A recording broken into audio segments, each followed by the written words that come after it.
Uyg'ur yozuvchisi Jaloliddin Bahramning Xinjiang xalq nashriyati tarafidan nashr qilingan Omad va Ofat nomli romani. Bu roman Beliqut şirketida ovozga ilinib, Beliqut to'rida anlatildi. Mehribon bozorga chiqmaydigan bo'ldi. Rost gapni qilganda chiqolmaydigan bo'ldi. Hamma odamning ko'zi uningda edi. Uni ko'rgan hamon bir-biriga quloq yiqishib kusurlashadi. Eg'izlarini tutib masxarlik yeyishadi. Ba'zi lükçekler haya qilmay, "Oy ukamoy, baldırarak şabi bergen bolsunuz, keçilleri yoklap barar idiq" dese. Yana ba'zileri "G'unchi boy setenge layık, setengensiz emasmi" deb Mehribonning yumron enaklarga qo'l uzatdi. Ko'ch ko'yladi menish texmi tasib bo'ldi. Darvoza oldinlarida to'plashib turgan yoki eshik oldidagi o'rindiqlarda o'tirgan xotinlar qiz cho'konlar Mehribonning o'g'li Qaysarni ko'rsatib, nimalardir deyishadi.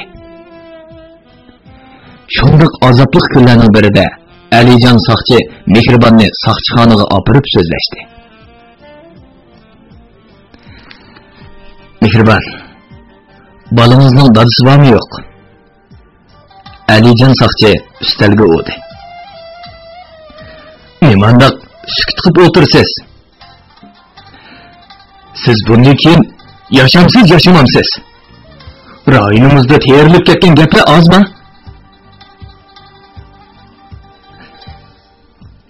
Qaysar balamning dadisi ishga tijorat bilan kirib ketgan. Mehribon nechchidi yig'ladi. 5 yil bo'ldi.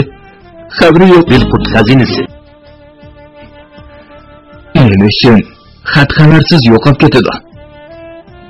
Mehribon xeylig'icha eg'iz echib bir nima deyamadi. Dadam uni xiroin atkazchi deb soqchiga tutib bermoqchi bo'lgan. Shunga ishkirga qechib ketgancha kamidi desinmi? Undaqda Alijon soqchi Mehribonning dadisini so'rishdi qiladi. Buningda ish texmi yo'g'inib ketgidek. Endi O'snarxon bilan o'g'li Asad Arva qadrdonning sumkasiga 100 gram xiroin selib soqchiga ma'lum qilganda qechib ketgan desa. Undaqda O'snarxon Asadlar kim deb so'rab qolsa, nima deb javob berar? Yo'q. Bundaq desa, munosabat doirasi murakkablashib, texmi gumonliq bo'lib qolgandek. Nimaga yig'laversiz? Alijon soqchi terkib qoldi. Eringizning ahvolini so'rashimmi? Yana shu jamiyatdagi o'sak gaplarga radiya berish uchun emasmi? Lekin sizning eringiz to'g'riliq aniq bir nima deyamasligingizni zodil tushunmadi. Alijon soqchi, men sizga kiyim deb beray. Hozir ko'nglimdek pora ekanda. Undaq bo'lsa, bir savolimga javob bering. Siz bilan o'chakishadigan biror odam bormi yo'q? Alijon soqchi Mehribonga tikildi. Olayli. 3-4 oy oldida eshak go'shti masalasi chiqdi. Mana biror oy bo'ldi. Qaysar otsiz tug'ilgan deyish bilan sizning yuzingizga mijozat suvaydigan ish yuz berdi. Ras. Mehribonni ko'zdan yo'qotmay qolgan biror kushandisi bormidi? Mehribon o'yla hech esiga olmadi. O mushu dematlik bo'g'icha birari bilan onang qizim deb tillashib, qizirishib boqqan emas. Mehribon tushida bir kimni tillab sotdi desa, uchar qanot jonivorlarni ishonmas. Undaqda uningga kimni shuncha o'chmanlik qila? Ras. Dadisi Obo Bakri xiroinga chaplashgandan keyin odimiylik xislitini yo'qotib, odimiy hayvonga aylandi. Shundaqdimi u o'z kuchtidan bo'lgan jigirini eshak go'shida kavob qilib sotdi deb tuhmat qilmas. Yana kelib, mening qizim jalab, u haramdan bola tuqqan deydigan oti bo'larmi? Shundaq dedi deb paraz qilgan taqdirdimi? U o'zi kimning otasi bo'lib qoladi? Mehribon ön selip yığılığınca Alijon soqchining ishxonasidan chiqib ketdi. O shu kuni kecha bolasini uxlatib qo'yib, tomga yo'langunicha qorong'u uyda bir kecha xiyol surib, seriq uy diyoridan yo'qolishni loyiq topdi. Endi bu yerda bosh ko'tarib yurgidek yuz qolmagan edi. Shunga u atsi atiganda bolasini yetlab uy izlashga chiqay deb turishi. Uy xo'jayini To'rdixon kirib keldi. Bu xotinning burunqi namozsham gulidek echilib turadigan chiroyi hozir o'qishning yuzidek odamga hurpiyib turardi. Mehribon xontes, endi uyni bekorlab ko'chmasangiz bo'lmadi. To'rdixon gelini qirib qo'ydi. Mahaldagilar To'rdixon kechida keladigan erlarga ish kechib berdigan degan gapni tepibdi. Ati uygan so'lamchi bo'lib qolmay yana. Og'zimizni chayqib ketdingmi? dedi Mehribon qahri bilan. Men har qaysimizning oldida qari bo'g'im bilan Xudoning oldida yuzim yo'riq. Mening pokligimga Alloh guvoh. Bo'ldilar. Undaq chaqpasmaydigan gaplarni qilmay, ko'chadigandan ko'ngli chiqishili. Men ko'chib ketay deb turatdim. Shuni hozir bolam bilan o'zizga chiqma. Shu asnoda darvoza bir necha qitim urilishi. To'rdixon chiqib ketdi. U hayol bo'lmayla Mehribonning uyiga Abu Bakrni boshlab kirdi. Baba, ichi dard bilan to'shib ketgan Mehribon etilib ketdi. Men sho'r peshona, men nimadoq baxtsiz tug'ilib qolgan. Qizim, bo'ldi yig'lama.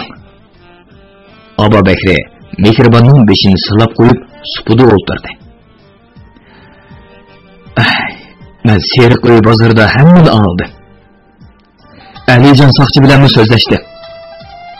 Bala, siz boshqalarga qari sanalgan bo'lsangiz, menga oq tijoratchilar savdo qilishib, pul, o'rin, martaba talishib, ota-onasini setiradigan haq bo'lsa, siz dushmanlik bo'lmay qolardingiz.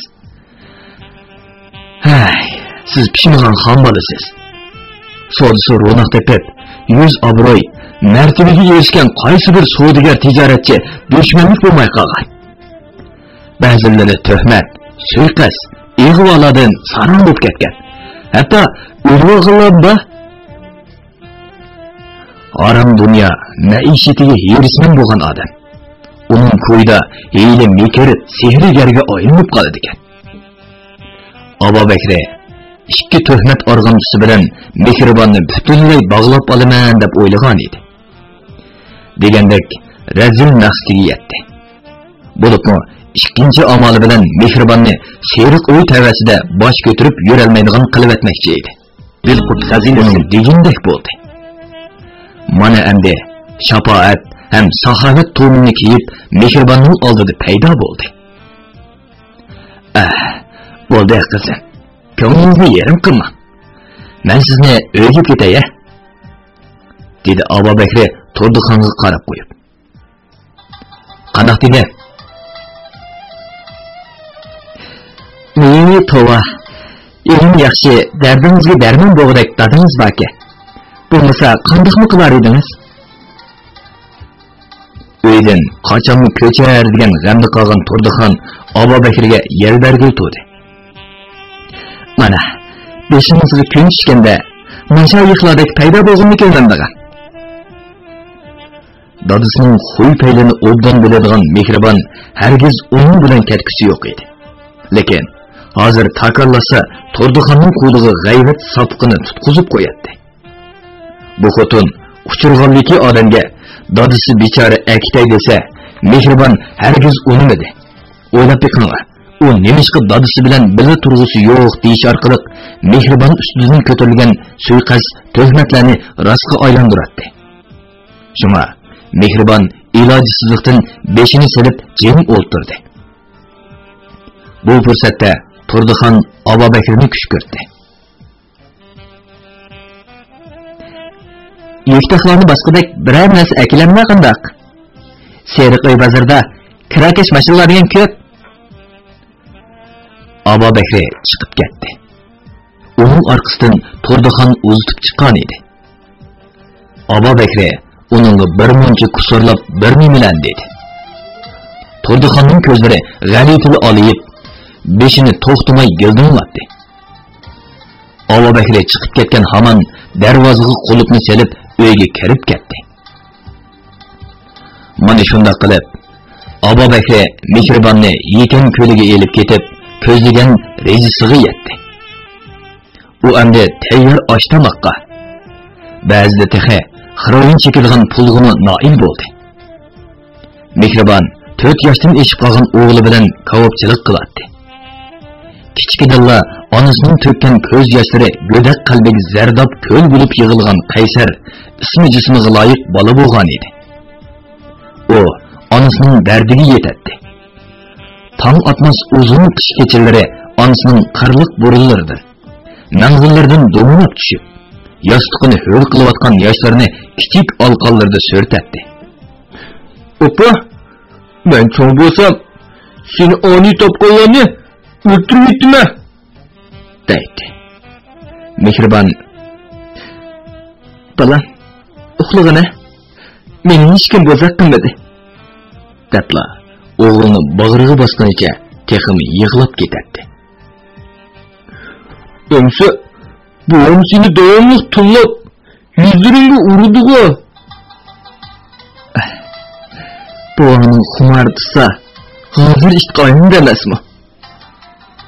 "Opa, odam bu ishqoyimda?" Xiroyin chekkanlar har nimaga aylandi. "Bo'ldi bola, uxlag'ana. Ati-atigan ikkimiz top setish bozoriga berib, go'sht, jigar, uchay kelamiz." "Opa, agar o'g'ilmasam, nag'zimni qattiq chimdisam, o'g'ilib ketmaydi-mi?" "Ma'qul bolam, ma'qul." Mehribon o'g'lini quchoqlab, o'ng selib yig'lardi. Darvaqa Qaysar opasining qo'l qanoti bo'lib qolgan edi. Ular tong etish bilan go'sht to'psetish bozoriga berib, go'sht, jigar, uchay oladi. Mehribon arzonroq olaman deb, hali bu qassoblarning do'konlariga yuguraydi. Qaysar go'sht silingan xaltini chim tutib, opasini saqlaydi. Texi u ziqqa go'sht bilan mayni tangshib o'tkazishni o'rganib oldi. Ko'mir chiqib kavobtanga soladi. Kavobtanga bo'yi yetmagachga kichik o'rindiqni naga borsa ko'tarib yuradi. Kechda Mehribon harvisni ishtirib mang'an hamon uni tang ishtirishib beradi. Qisqasi, kech bozor tarqig'icha u bir yoqdan asnigash, bir yoqdan ziqlarni yig'ib, sarkoylarni yuvib, cho'nglarning ishini qiladi. O'rilishib, osh tomoqni chaynashning o'zini ig'ir kelayotgan Abu Bakr qizi bilan navrisining go'sht to'psetish bozorlariga yugurayotganligini, harviga besilgan ko'mirni tarlab pishib ishtirib kelayotganligini, atigandan boshlab kavobtonning go'shtini to'g'rab, xurushlarni tangshab, yana tomoq etayotganligini ko'rib turib, bir qachini u yoqdan bu yoqqa yo'tkab qo'yishga yaramaydi.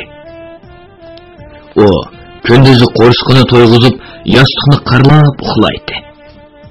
Xumori tutsa, pal-pal, naycha, saranglarni yirtiq kigizga yoyatdi. Bugun bilan tang kechki bozorga berib, bir qo'rsoq kavob yeb bo'lib, Mehribonning yanchuqidagi pullarning barini ko'rlab yanchuqqa solatdi. Sanchqonzdagi polochi to'ngan isxarning do'koniga mang'atdi. Mehribon hozir Uchjonning osh tamoqining hudisidan orolga chiqyotdi. Seriq uyda kavobchilik qilganda pulni ozoda xashlashdan sirt 5000 so'm yig'ib bankaga qo'ydi. Burunqa 22000 so'mlik chek bilan hozir 27000 so'mlik ikki chek bo'ldi. Shu bo'lganligi uchun uning yuragi butun edi. U pat-patla o'g'limni o'qish uchun yana ozroq yig'sam bo'ladi deb pichirlaydi. Hozir uning bu tatliq orzulari bahor chechaklaridek to'zib ketdi. her günlük Japon mushaqqat badaliga kelayotgan 3-400 so'm pul dadasining xumoriga oralli ulguradi. Mehribon hozir faqatli qarshilik qilib takonlashmaydi. Chunki bir qatim pul bermagan edi. Xumor tutib sarangli bo'lay degan Abu Bakri Qaysarni qo'ltiqlab, "Balani sotaman" deb epmaganda, bolasini oralli qutqizib olgan edi. Mana shundan beri kirgan har kunlik foydadan un, may, ko'ktat olib puldan boshqasini dadasiga beradi. Bir kuni Mehribon bir dillik qizitmasi o'rlab, yo'tilib, ko'z burunlaridan suv eqib, o'rin tutib yetib qoldi. Abu Bakri dori akilib berishkini yaramadi. Mehribon o'g'lini yetlab elang-selang molgunicha dori do'kondan dori ep keldi.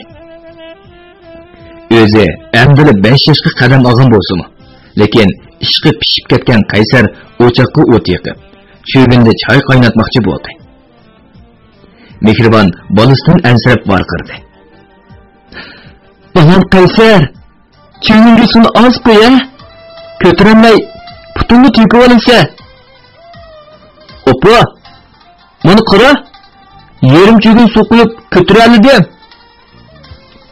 Terlab ketgan Qaysar cho'ginni ikki qo'lida oralli ko'tarib o'choq ustiga oladi. "Mana, o'choq ustiga oldim, appa." Mehribon cho'gin qaynash bilan o'g'ildan xotirjam bo'lolmay, o'zi chiqib cheni chaynakka qaynoq suv oldi. Qaysar o'chimda qora choy ko'tarib chiqib edi. Mehribon buningda dori ichiman deb choy sog'ili qo'ymadi. Bu chaqda taladan kirgan Abu Bakri Mehribonning qo'lidagi chaynakka lappida qaradi. Uyga kirib ketdi. O 2 kundan beri isxardan xiroinni nesiga yeb chekiyotdi. Shunga akşam Mehribonning ish kiyimlaridagi pul cheklari uning kallasiga yana kirib oldi. Bundan 4 yil ilgari Qadrdonning Guangzhoudan akelgan xiroinlarni topaman deb Mehribonga uyqu dorisi ishtirgan Abu Bakri xelali tajribalik bo'lib qolgan edi. Shu chaqda isxar dorini berib, tangshish miqdorini o'g'itib qo'ygan edi. Mana bugunmi o bir bo'liq uyqu dorisini nesiga setib berdi. Shunga o Mehribonning qo'lidagi qaynoq suv ilingan chaynakka tikilganicha kichik ko'zlari qisildi. Tushda Mehribon Qaysarga pul berib, bozordan samsa akirgizib, ona bola ikkisi qo'rsqini to'yg'izishdi. Ondan ikkisi bir karvatda uxlab qolishdi. Naq mushu fursatni kutgan Abu Bakri futining uchtida dastlab kirdi. Tamoq shirasi ustidagi chaynakning og'zini ochib, bir bo'liq un dorini to'kdi. Ondan chaynakni 1-2 qatim chayqib etib, yana shab chiqarmay chiqib ketdi. Mehribon qattiq yo'taldan uyg'onib ketdi. U o'rnidan turib, karvat yo'lanchigiga yostiqini yo'lab o'tirdi. Derizdan tushgan sarg'ush qiyposh nurdan kunning o'tirganligi ma'lum edi. Qaysar put-qo'llarini tashlab bir tatliq uxlayotdi. Mehribon bolasining uyqusiga paylamagan bo'lsa-mu, lekin zo'rn vaqti bo'lib qolg'achqa uyg'otmasi bo'lmaydi. Qaysar balam, tura o'rnidan. Zo'rn vaqti bo'lib qoldi. Endi uxlasang yomon bo'ladi. Nima? Bozorga boramdik. Tong sahar va kechalari to'li uyg'onib ko'nib ketgan Qaysar mangdab turib ketdi. Uning yuzlari esilib, ko'zlari o'tqashdek qizarib ketgan edi. Balam, o'yliga chiqib, yuzingni sovuq suvda yuvayotgan, uyqung ochiladi. Qaysar o'yliga chiqib ketib, yuzlari ho'l yo'qqa qaytib kirdi. Mehribon uning qo'liga 3 so'm pul tutqizdi. Balam, ko'chaning do'xmashidagi oshxonaga kirib, manpar desam o'zlar biladi. Akilalamsa? Ha, akilamachi, yo'q. Amsa ko'rinib qolgan. Yo'lda diqqat qil, ha? Qiziq oshni putqulini to'kib olmag'in yana. Qaysar chiqib ketib, yarim soatdek hayal bo'lib, ko'rni ko'tirib kirdi. Mehribonning og'ziga bir nima tetimag'achqa, oshning suyini ichdi. Qaysar cho'pni yeb, qo'rsqini to'yg'izdi. Tamoq yeyilib bo'lgandan keyin Mehribon yostiq ostidagi do'rini oldi. Qaysar bolam, chaynakni o'tga. To'ram nechchi valay. Qaysar berib, chaynakni ep kelishi. Mehribon ikki tal tabletkani og'ziga silib, chaynakning jo'g'isidan bir necha yutum qaynoq suv ichdi. Og'zidagi bir tal tabletka gelidan o'tmay turg'achqa, chaynak jo'g'isidan g'urtildatib, yana bir qancha yutum ichdi. Mehribon maydasini siladi. To'g'ri ichib ko'nmasa, ajab tas bo'ldi ekan. Mehribon chaynakni ko'tarib qong'uchi ichib olgandan keyin chaynakni o'g'liga tutqizdi. Ammo ko'ngli bo'lgandek bo'lib, o'tirgan yerda beshi pirridi qaydi. Oldin turgan Qaysar 2, 3, hatto bir qancha bo'lib ko'rindi. Orqadala o'yning tong turishlari pirqirab, ostin-ustin bo'lishga boshladi. Mehribon beshini silkib baxtı. Ko'zlarini o'g'iladi. Biroq hali texmi battarlashib, hamma narsa suvashim bo'lib ko'rinishga boshladi. Uning kallasiga darhol 4 yilning oldidagi ig'ir oyoq vaqtida yuz bergan fojia kelish bilan chochlarini qamallab dahshatlik chirqiribdi.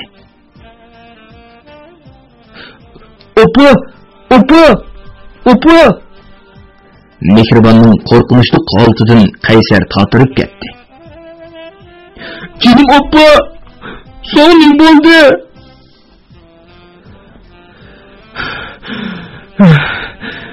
Xudo. Endi uning yana nima muddaosi bordir? Opa! Choy ichimsa? Qaysar chaynakni tanladi. Jinim qo'lidagi chaynakni tashla. Unda zahar bor. Zahar? Zaharning eski narsa ekanligini anqirgan bolaning qo'lidagi chaynak yerga tushdi-da. Necha parcha bo'lib sunib ketdi.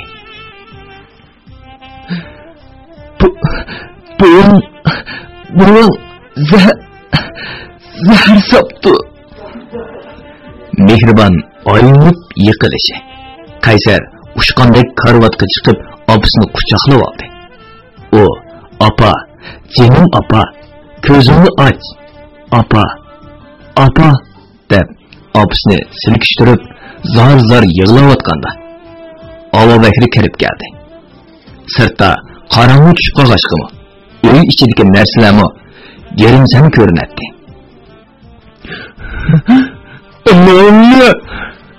Anam dök. Anam tuz kere. Ava Bakri esadib bo'g'ilib yig'ilguncha tillayotgan Qaysarning gaygisidan qamallig'icha uy o'ttirsiga ittirib etdi. Qirqirib yig'layotgan Qaysar chaynak sumuqini olg'inicha etilib kelib Ava Bakrining yo'tisiga birni urishi. Ava Bakri ta'tur tastak bilan Qaysarning yuziga chang qilib urib, o'nsi uchirib etdi. Uning og'zi burni qonab yerga tomdi. Lekin chaynakning sumuqi qo'yning tilivatgan bo'lsa kerak.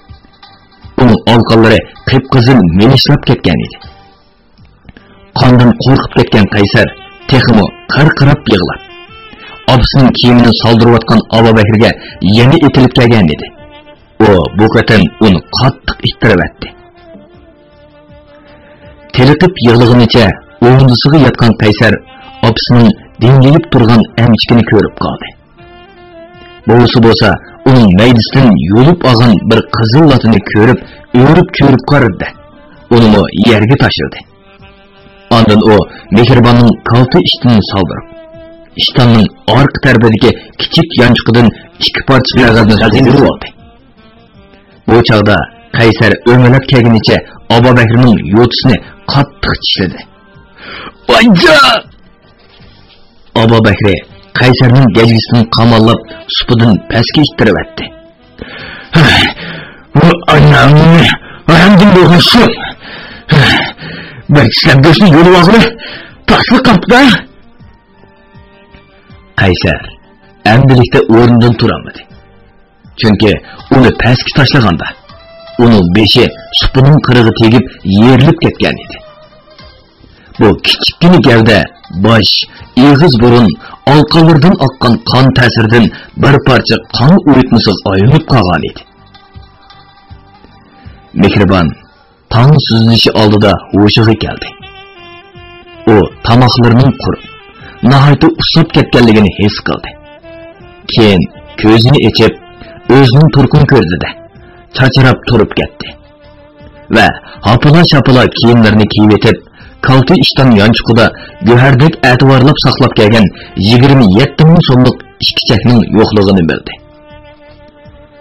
Mehribon kiyimlarini kiyib bo'libla balasi eshik keldida asabiylarcha varqirab etdi. "O'zinim bolam, sen nerede? Yurak bari." Mehribon karvot beshidagi yipni birli tortib chirog'ni yiqib etdi. Shu chog'da u tarda qonga mo'lib yotgan Qaysarni ko'rib qoldi. "Jinim bolam, sana nima bo'ldi? Ko'zim ochqira, jinim bolam." Mehribon o'g'lini karvotga yotqizib, yig'lab turib kiyimlarini soldirdi. Tasq suv tangsab, elmon suda yuz, bo'yin, qo'l, başlarını sürttü. Beşi bilen alqanlarını tağdı. Şu çağdala uğuşan kelgen Qaysar apa deyineçi yığılıp etdi. Balısının etinçlik ahvalını kögen Mehribonning kesini nelergidir yok kalgan idi. Mehribon etigende balısının qo'rsqini to'yg'izib, doktorxonaga apirib, beşi bilen alqınını qaytadan tağdırdı. Doktorning so'rgan savoliga ishkapdagi bir dasta chini tushib ketdi deb javob berdi. Abu Bakri 2 kungacha uyga kirmadi. Bu chog'da Mehribonning kunlari orsozlik ichida o'tdi. Saqchiga ma'lum qilaymi yoki qilmaymi degan savol uni qiynamoqda edi. Ma'lum qilgan taqdirda Abu Bakrini opirib so'laydi. Bu chog'da el mahalla nimani deyişi? Dadısının yoşurun, kusuridan nurg'un pul saqlab tikan. Texe dadısını bir yıl taşib etib, qechib ketib tikan. Bu zamanda ballada insof qolmadi. Dadısını so'ltiratgan bormi degandek gaplar kalkundek yamirg'ili to'sa. Xalqla Mehribonni puquli ko'mib edi. Texe Abu Bakirning qilmishi jinoyat shakllantirilmaydi. Qonunga yetmaydi. Nihayeti kızın yoşurun pul saklaydı deb işten ko'ngligini aqtirgan gap ish orqali qo'yiversa. Abu Bakri g'azabga chidamay, uydan ko'ch, men qo'roni sotaman, eri bor xotinni balasi bilan boqmayman desa. Mehribon nega boradi? Burunqidek ko'ngli tindirib, yuragini to'ng qilgan cheklar yo'q. Mehribonning ko'nglida jin chiroqdek yurib turgan kichikkina umidmi yo'q emas edi. Abu Bakri cheklarning maxfiy nomerini bilmagan ekan. Albatta bankidan ololmaydi. Shunga u yolg'irib keladi. Shu chog'da uning bilan murassa qilg'il bo'lmasmi? Alayli 22 ming so'mlik chekni uningga bersa, Mehribon 5 ming so'mni dasmoya ham uy ijorasiga to'lab jinini jon etsa. Abu Bakri uni bundan keyin izdimisa. Mehribon taqqa tuqqa xiyollar bilan o'z ko'nglini ovundirib yana bir kun o'tdi. Abu Bakri uyga qaytib kelmadi. G'ayrat shijoati, aql parosati, kuch quvvati har qancha urg'ib tursin, yanala ojiz kelgan Mehribon, hayosizda iymon yo'q, iymonsizda inson. Qizining ishdan ko'ngilini soldirib, pul dunyo izlagan odamdan qanchalik rafoat kelar deb o'yladi. Mana u o'ylagandek 4-kuni atiganda Abu Bakri uyga kirib keldi. U supuq zokkida o'tirib, shaloqqida targ'i tükirdi. "Sen to'g'ri, nima degan qotdi?" dedi Mehribon bolasini quchoqlab o'tirib. "Men doğrudan zaharlanib, balam qansirab o'lgan taqdirda uyga kirmabman."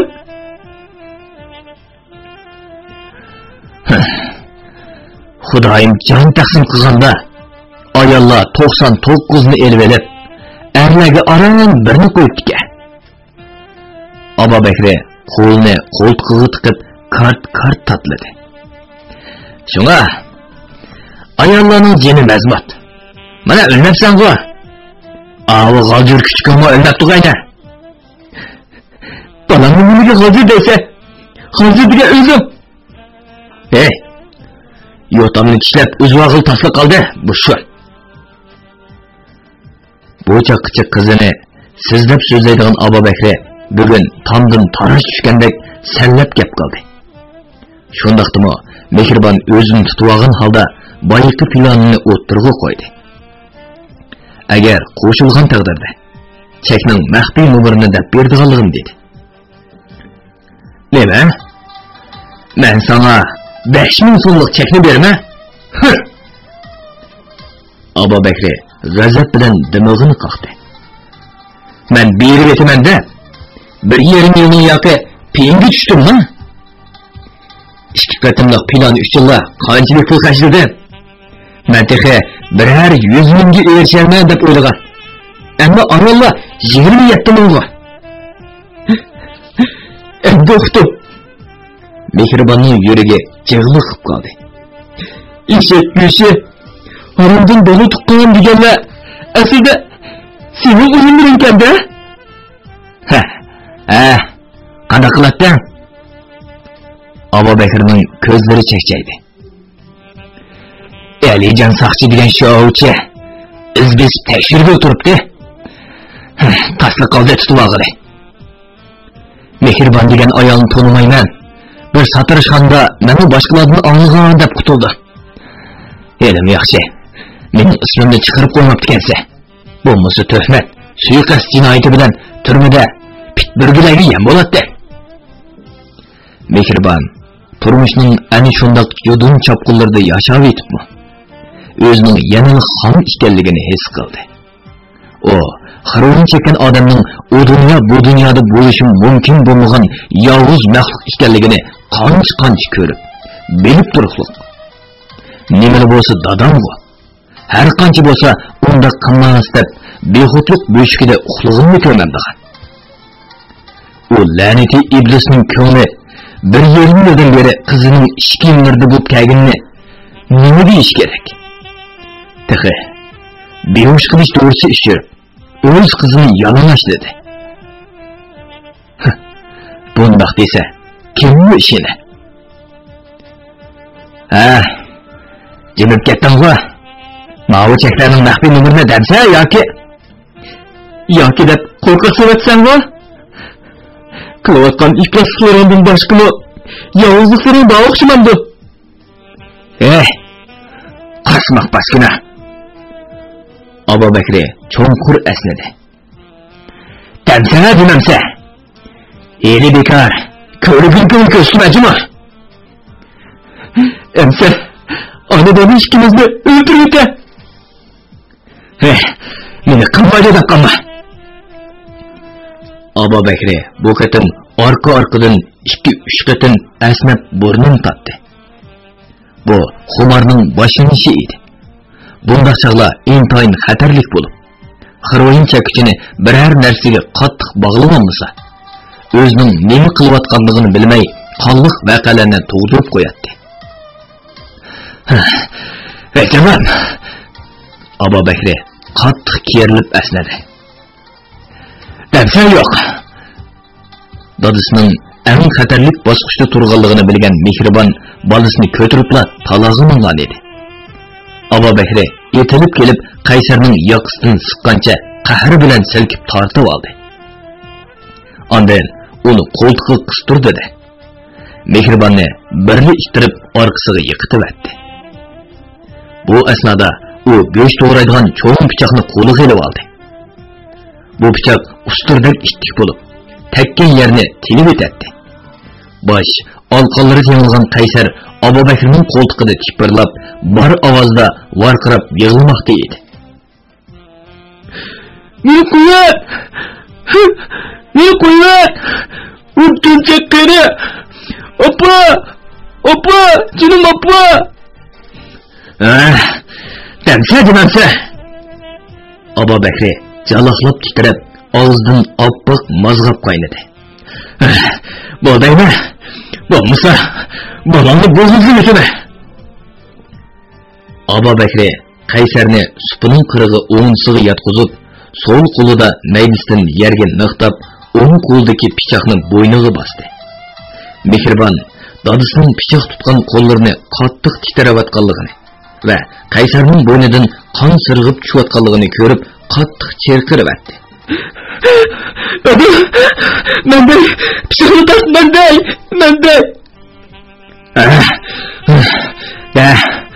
Ya. Aba Bekirning og'zidagi ko'pik yig'lab teliqib qolgan Qaysarning yuziga saqiri. Demamsa. Men pul xazinasi. Men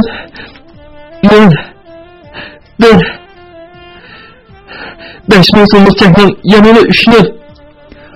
Oxiri 2. Aba Bekri pichoqni tapsig'i tarang'ida tashlab sirtqi o'zini atdi. Biroq bir ishni yodiga olgandek, o'yladi, chippida to'xtab, bolasini bag'riga bosib turgan Mehribonga qo'lini shiltidi. Agar oldisam, senimi, bolamni o'ldirib, ondan o'zimni o'ldirib olaman. Ikki chek bulangandan keyin Mehribonda ro'y bergan ikkinchilar hozir butunlay yo'qoldi. O dadisi bilan birga o'ssa, ona bolaning hayoti xavfdan neri bo'lamaydiganligiga ko'zi yetdi.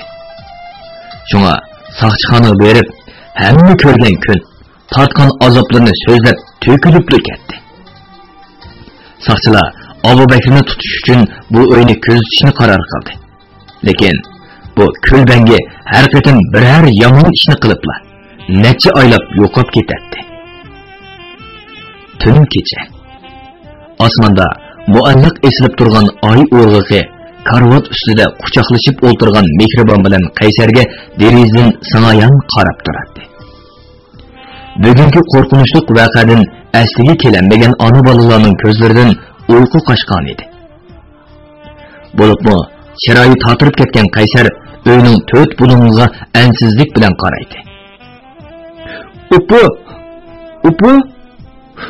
qo'rqotma. Qo'qchi bolaning hikoyasini aytib bergina. Mehribon o'g'lining ko'nglidagi qo'rqinchni unuttirishning eng yaxshi chorasi hikoya so'zlash ekanligini biladi. Biroq bu qoqchi bola degan hikoyani aytib kelayotganiga 3 yil bo'lib qoldi. Burunladigu Qaysarni uxultishning aplik usuli edi. Ammo hozir u 5 yoshga kirib qoldi. Buvisining yo'tisini ishlash, Laxshigir bilan pochiqiga urush, uning yaxshi yomonni farq etish iqtidorining yetilayotganligi albatta. Upu, qani depagina. Ma'qul bola. Mehribon yig'lagan edi. Shundoq qilib, qoqchi bola bir kun ketayotsa, bir o'quvchi xat yozilgan bir qo'tumli qog'ozni maydisiga esib olib, tilanchilik qilayotgandek. Hatto ota-onasining ishdan qoldirilganligi, o'qish puli, material pullardan qiynalib ketganligi yozilgan ekan. Qoqchi bola o'quvchini yotog'iga akilib, uningga jiq pul berib, bundan keyin meni izla, ammo hargiz tilanchilik qilma debdi. O'quvchi yig'lab aytibdi. Upu, Qaysar uyquliq ko'ngil dedi. Qo'qchi bola bolalarga cho'ng odamlarga pul beraverdi-ku. U shundoq boyma? Unga Xudoyim bir qatim omad bergan. Upu, omad degan nima u? Omad degan Mehribon darmol bir nima deyamadi. Chiqqida pul. Upu, qo'qchi bola tinib qolganda, o'liqi kichik qiz uni uyga qo'yib qo'ydi-ku-na, dedi Qaysar cho'nqur asnab. Keyin ular yana ko'rishdimi? Külüşte balam. Lekin qaqchi bola adash bo'layli desa, kichik qiz unimidi. Nemishqa? Chunki Mehribon nima deyarini bilmay qoldi. Kichik qizning dadisi xiron chekidi ekan. U dadisidan nima qilgan cheg'i? Bo'g'imdek o'skikanda Qaysarning ko'zlari yumilib, yana esnadi. Balam, xiron chekadigan har qanday odamning onasidan farqi yo'q. Abu Bakri shu qaşqancha nagidur yo'qoldi. Mehribon o'g'li bilan kavobchilik hunarini qayta boshlab oldi. Nima degan bilan amin turmush boshqa bo'ladi ekan. Ona bolaning chiroyiga qon yugurib qoldi. Kunlari bahuzur rahat turtmisimi? Har holda yemek-ichmek, kiyim-kechakdan hijolati yo'q, biror kimga chiroy sarg'atmay o'tdi. Ammo Mehribon yanada xotirjam emas edi. Abu Bakrning xiroyin oldigan puli qolmaganda, yana bir kuni pulning paydo bo'lishiga ishonadi. Degandek, 3 oy bo'lganda Abu Bakri bir dokumentlay, ushtuq soqol, kesal tekkan o'shkidek o'ruq, ustun kalpiki nepiz, ostun kalpiki hari chiqib olgandek yo'g'on bir odam bilan o'yildi paydo bo'ldi. Bu chog'larda soqchilar Abu Bakrni tutishni allaqachon unutib ketgan edi. Heliqi dokumentlay ishkarga tashqarqi o'ylarni ko'rdi. Darvozadan o'ygacha bo'lgan orliqni chandab o'lchadi. Mehribon nima qilmoqchi ekanligini so'ragan edi. U beshini ko'tarmayla, olaman deb qo'ydi. Ochiqli yerlik ketadigan Mehribon dokumentlayga qo'lni shiltib varqiradi. Hey ushki soqol, bu qo'rini mangil olaman yoki ma'lum odamdimi? Bu qandoq bu katta o'zi? Bu odam qo'ri joyini sotaman deb o'zi yetkaldi u. Amsa bu odamdan so'rab baqsizlar. Mening 27 ming so'm pulimni oldimi yoki olmadimi? Mehribon dokumentlayning belikidan kapul tutdi. Marslar, ishonmasizlar, mush turqida soqchilik borimiz. Hay. Men tatmishil deyman. Dokumentlay tarajab turib oldi. Bu odamning siliga setilayotganligidan xabarim yo'q kaptimi? Dokumentlay paloq-puliq qilib darvozadan qechib chiqib ketdi. Hey, azazul qanjoq? Men qo'rajani sana sotdimmi? Abu Bakri divaylab kelib Mehribonning qochtig'i birni selishi. Qaysar qo'lidagi loqshigir bilan uning pochqig'i birni soldi. Voy! Saqal taqning yomonligini qara. Opamni yuz qursa, dut qeri. Etar paqpaq. Qo'rini men sana qochirib sotgan. Amsa, sana 27 ming so'm qarzim bor edi? Mehribonni varqirdi. Yine amsa, saqchiq borimi? 27 ming so'm pulimni nima uchun olganligimni deb bera? Saqchixonaga berib, paqanga qanmingmi qanjoq? Dadamni qo'lga oldirib o'tib, jamoat oldida qandoqning beshini ko'tarib yurasiz? Bu xiroyin dangisi deb bir egizli gap qilsam, hammasi meni oddan qilsin deyishidi. Undan ko'ra yavash yumshoq bo'lib, inomimga pitib yur. Agar har kunlik foydadan meni hojitimdan chiqadek bersan mayli. Bo'lmasa, qo'rojoyning hiti mening qo'limda ekan. Qandoqlik qilsam, o'zimning ishi. Qandashlik munosabatining mehri shundoq bo'lamdi. Ishqilib, Mehribon borar turar yeri, qarg'uchisi, beshini silaydigan shafoatchisi bo'lmagan dadisini ep qoldi. Yana bir tarafdan bu jahil dunchak qo'rini sirtidan setib o'tib, biror yerga qechib ketsa, Mehribon balası bilan nerede turadi? Hozir Mehribon kavobdan kirgan foydaning hammasini tutqizib qo'ymamdi. Uninga oz to'lib beradi. Abu Bakr Isxarning xaltaliq parcha xiroylarini setib berib, xarajatining kemini to'ldirdi. Biroq Abu Bakr navrisiga intayin o'ch edi. Qaysar uning yo'tisini tishlab, pochqiga laqshigir bilan urgandan keyin uning qonini siqib o'ltirib o'tkisi keladi. Yaqinda bo'lgan bir ishdan keyin u texmi o'sh bo'lib ketdi. Qaysar o'pka yo'lig'i bilan og'rib, ona bolalar saqliqni saqlash doktorxonasida bir hafta yetib chiqdi. Abu Bakr davolash chiqimi uchun 1400 so'm ketganligini anglab, ishchiligini oshkorlab qo'ydi. Bola deganning chiqimini oti ko'tardiga, dedi Abu Bakr tükürüklerini çaçırtıp, İzzet bol. Sana neyimiz ulan? Bu şunu dansız verirsek olmadı mı? Abu Bakr'nin talaffuzdan qadrdonni yaqindalı ko'rgandek purak chiqib o'tadi. Shunga Mehribon gap elish uchun uning ko'ngliga yoqqidek bir nima deyishni o'yladi. Men shundoq o'ylagan, lekin dadisi ishkirga kirib ketgan bo'lsa, hey, u pat-patli o'rimchili paydo bo'ladi. Sen nereden bilese? Mehribonning yuragi do'pildab ketdi. Yanpishingga urib gap topadi ekansa. Hey, kim yanpishingga urib gap tepdi? Abu Bakr gülaydi. Men degan bir ketim emas, 2 ketim ko'rdim. Ha? Nima?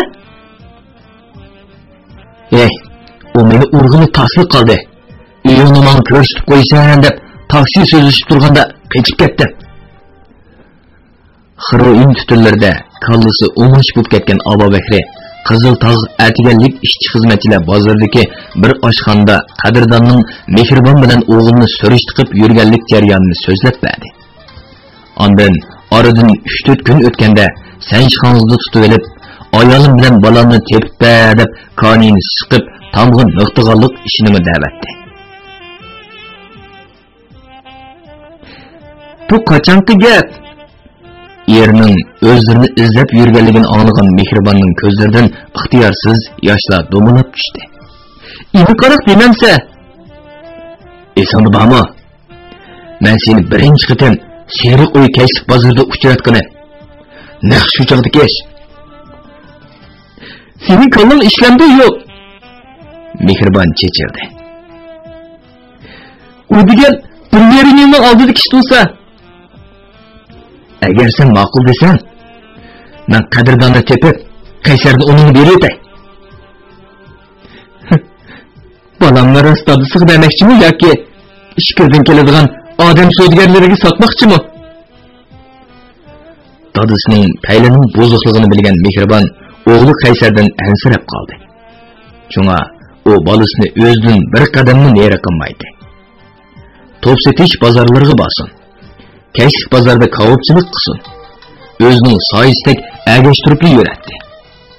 Va pat-patli Qaysarga bo'visi bir yerlarga o'ynatqili opirman yoki shokolad, marojni olib berman desa, hargiz bormaslikni topalaydi. Abu Bakr bir ikki qatim Qaysarni balla bog'chisiga maymun ko'rgili opamoqchi bo'lganda, bozorga ko'ktat og'ilib ketgan Mehribon kip qoldi. Bir o'yning xafaligida taraf-tarafga o'zini urayotgan Mehribon bir kuni bo'lmasa bir kuni bolasidan ayrilib qolganligini his qildi. Shunga u qadrdonni izlash qaroriga keldi. Uning birdan-bir umidi O'snarxon jannat ne'matlari oshxonasidagi O'snarxon ham Kozimda edi.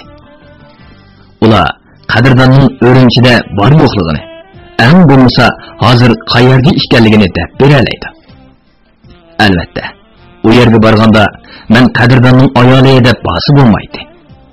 Shunga muvofiq bir planni ko'ngliga keltirgan Mehribon bugun atigandala ko'cha avtobusi bilan musofirlar mehmonxonasiga yurib ketdi. Belqut şirketida ovozga ilinib, Belqut to'rida anglatilayotgan Uyg'ur yozuvchisi Jaloliddin Bahramning Şinjan Xalq Nashriyati tarafidan nashr qilingan Omad va Ofat nomli romanini bugun mushargacha anglatdik.